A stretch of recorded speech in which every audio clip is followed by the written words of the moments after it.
नमस्कार, आप सभी दर्शकों का बहुत स्वागत है। आप IBC24 के डिजिटल प्लेटफॉर्म पर जुड़े हुए हैं और जैसा कि जानते हैं कि हमारे देश में ही नहीं पूरे विश्व में 22 जनवरी की तारीख को सभी को बड़ी बेसब्री से इंतजार है। इसीलिए IBC24 की डिजिटल टीम ने ये निर्णय लिया है आपके लिए कि हम रोज आपको श्री राम जन्मभूमि की पूरी कहानी बताएंगे शुरू से लेकर अंत तक। तो कल हमने आपको बताया कि अयोध्या का जिक्र कहाँ कहाँ पर हुआ है, जो वेद उपनिषद में है जिनका जिक्र है वो हमने आपको बातें बताई और आपके सामने रखी। हमने बताया भी कि हमने वेद उपनिषद के साथ साथ वाल्मीकि रामायण का भी प्रसंग लिया है, उससे आपको अवगत कराया। और आज बताएंगे प्रभु श्री रामचंद्र जी का जन्म कब हुआ और उसके बाद का शासनकाल कैसा रहा। तो जो रामचरितमानस यानी मानस में जिक्र है चौपाइयों के आधार पर, उसके आधार पर मैं ये आपको बता रहा हूं कि चैत्र मास के शुक्ल पक्ष में नवमी तिथि में दिन मंगलवार था, यानी प्रभु श्री राम का जन्म जो है वो मंगलवार के दिन हुआ था और नवमी तिथि के दिन दोपहर को 11:30 बजे अभिजीत मुहूर्त जिसे कहा जाता है, दोपहर 11:30 बजे उनका जन्म हुआ था। और ऐसी भी मान्यता है जो कि चौपाई में, मानस की चौपाई में इस बात का जिक्र भी है, उल्लेख भी है, आप उसे देख भी सकते हैं। उसमें ये कहा गया है जब प्रभु श्री राम का जन्म हुआ तो भगवान सूर्य देखने के लिए साक्षात आंगन में आ गए। प्रभु श्री राम या दशरथ जी के महल के आंगन में आ गए और 1 महीने तक सूर्यास्त ही नहीं हुआ, वो भी भूल गए, 1 महीने तक दिन ही रहा।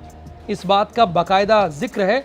और आज भी अयोध्या में एक मंदिर ऐसा है जहां पर 24 घंटे 7 दिन बल्ब जलता रहता है। इस बात का यानी जीता जागता प्रमाण है। वो बताना चाहते हैं कि आज भी वैसी स्थिति है, 1 महीने तक यानी सूर्यास्त ही नहीं हुआ, रात्रि ही नहीं हुई है। तो ये प्रभु श्री रामचंद्र जी के जन्म की बात थी जो कि बाकायदा चौपाइयों में जिक्र है, मानस में जिक्र है, आप उसे देख सकते हैं। लेकिन प्रभु श्री राम जी का जब तक राज्य था और उसके बहुत बाद तक राम राज्य तो अयोध्या में रहा, लेकिन उसके बाद का भारत कैसा रहा, जो और शासन करते रहे राजा, उनके समय की क्या स्थिति रही, हमने कहा कि आपको उससे भी अवगत करा दें। तो अब सबसे पहले जो हमारे पास प्रमाण है, कनिष्क समय अयोध्या कैसी थी, उस समय अयोध्या का क्या उल्लेख है, क्या महत्ता है, उसके बारे में आपको बताते हैं। कनिष्क समय में मंदिरों का रिनोवेशन जरूर हुआ था, ये बात सामने आई है प्रमाणों के तहत। बौद्ध साहित्य सुत्त पिताका में 16 महाजनपदों का जिक्र है और जिनमें से एक कोसल है। अच्छा, कल के एपिसोड में हमने आपको बताया था कि अयोध्या के कई नाम हैं और उसमें से एक नाम कोसल का भी है। तो 16 महाजनपद में से एक जनपद इसका भी है जो हमने आपको बताया। अयोध्या कोसल की राजधानी थी। कुषाण आक्रमण के साथ पूरा इलाका कुषाण वंश के पास आ गया। तो यानी कुछ इतिहासकार मानते हैं कि उस समय मंदिरों का रिनोवेशन हुआ था, यानी मंदिरों को बेहतर किया गया था। ये कनिष्क के समय की बात है जो हमें उल्लेखित होता है, मिलता है जानकारी। अच्छा, इसके आगे बढ़ते हैं कि स्कंदगुप्त के समय में यानी उनके शासनकाल में अयोध्या किस तरह थी और स्थिति क्या थी। तो आपको बता दें कि 376 से 415 ईस्वी के बीच, गुप्त वंश के बीच, चंद्रगुप्त द्वितीय ने शाक्य वंश को हराकर विक्रमादित्य की उपाधि ली थी। अच्छा, स्कंदगुप्त के अंदर एक बड़ी खासियत थी या उसके अंदर भ्रम था, वो खुद को राम मानता था। उसके अंदर ये कन्फ्यूजन था, वो अपने आप को राम मानता था और यही कहलाना वो पसंद करता था। एक मत ये भी है कि अयोध्या के मंदिरों का रिनोवेशन स्कंदगुप्त ने भी कराया, यानी इस बात का उल्लेख है कि अयोध्या के मंदिरों का रिनोवेशन यानी बनाने का कार्य जो है उसको फिर से निर्माण करने का काम है स्कंदगुप्त ने कहा। तो वो जैसा कि मैंने आपको ये भी बताया कि वो अपने आप को खुद राम कहलाता था। तो एक जगह पे हैंस टी बोकर बताते हैं कि स्कंदगुप्त खुद को राम मानता था और उसने अपनी राजधानी साकेत बनाया था और नाम अयोध्या रखा था।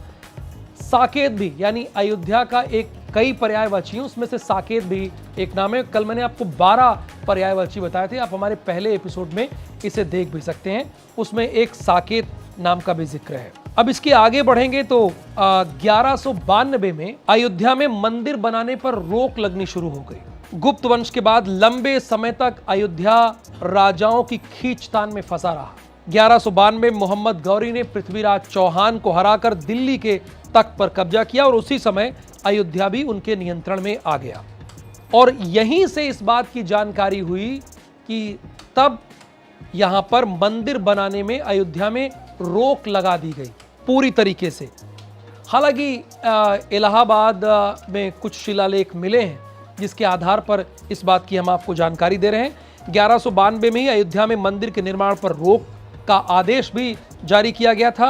हालांकि इसके रोक के बावजूद, यानी इस रोक के बावजूद भी मंदिर का निर्माण हुआ है, क्योंकि जैसा कि मैंने बताया अभी का जो प्रयागराज है उस वक्त इलाहाबाद था, वहाँ पर कई ऐसी शिलालेख हमें मिली हैं, इतिहास को मिली हैं, जिससे ये प्रमाण होता है कि उस वक्त भी मंदिर का निर्माण हुआ था, बाकायदे ये जानकारी मिली है। अच्छा, अयोध्या हिस्ट्री क्या कहती है वो भी आपको बता देते हैं।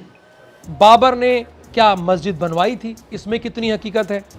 1932 में छपी किताब अयोध्या हिस्ट्री में लेखक लाला सीताराम कहते हैं कि 1528 में जाने माने फकीर फजल कलंदर के कहने पर बाबर ने अपने सिपह सलार मीर बाकी को हुक्म दिया था कि राम जन्मस्थान मंदिर को तोड़कर मस्जिद बनाए। ये बाकायदा हुक्म दिया था। 17 दिनों तक हिंदुओं से लड़ने के बाद मीर बाकी मंदिर में घुस पाया, लेकिन वहां से मूर्तियां अदृश्य हो चुकी थी, यानी गायब हो चुकी थी। बाकी ने बाबर के आदेश पर मंदिर की ही सामग्री से मस्जिद बनवाई। ये बात मस्जिद की दीवार पर खुदी हुई थी। ये जानकारी इतिहास के दस्तावेजों में हमें मिलती है। तो जो इतिहास के पन्नों में लिखा हुआ है, जो इतिहास में दर्ज है, उन्हीं बातों का जिक्र हम आपको बता रहे हैं, यहाँ पर उल्लेखित कर रहे हैं। तो आज के इस एपिसोड में हमने प्रभु श्री राम के जन्म के बारे में बताया कि उनका जन्म कब हुआ था, किस तिथि को हुआ था, किस समय हुआ था और किस दिन हुआ था। ये हमने बातें आपको बताई। उसके बाद जो शासन काल रहे उसमें अयोध्या कैसी रही, उनके राजाओं ने अयोध्या के साथ कैसा व्यवहार किया, किस राजा ने अयोध्या को संवारा, किस राजा ने अयोध्या को बिगाड़ने की कोशिश की, ये बातें हमने आपको बताई हैं। तो इसी तरह से आप श्री राम जन्मभूमि की पूरी कहानी हमारे साथ देखते रहिए। कल तीसरे एपिसोड में हम इससे जुड़ी कुछ और भी दिलचस्प कहानी आपके सामने रखेंगे। बस आपको ये करना है कि IBC 24 के इस डिजिटल प्लेटफॉर्म के साथ लगातार जुड़े रहना है। तो मुझे अनुमति दीजिए और आप देखते रहिए IBC 24 का डिजिटल प्लेटफॉर्म। और हाँ, हम ये आपसे ज़रूर वादा करते हैं कि प्राण प्रतिष्ठा की पूरी कवरेज हमारी टीम करेगी, डिजिटल प्लेटफॉर्म की टीम करेगी और एक एक अंश हम आपको दिखाएंगे क्या हुआ 20 तारीख से लेकर 22 तारीख तक पूरी कहानी। और उसके बाद 23 तारीख को प्राण प्रतिष्ठा के बाद अयोध्या कैसी दिखती है ये भी आपको हम बताएंगे। तो आपको सिर्फ IBC 24 के डिजिटल प्लेटफॉर्म से लगातार जुड़े रहना है। नमस्कार।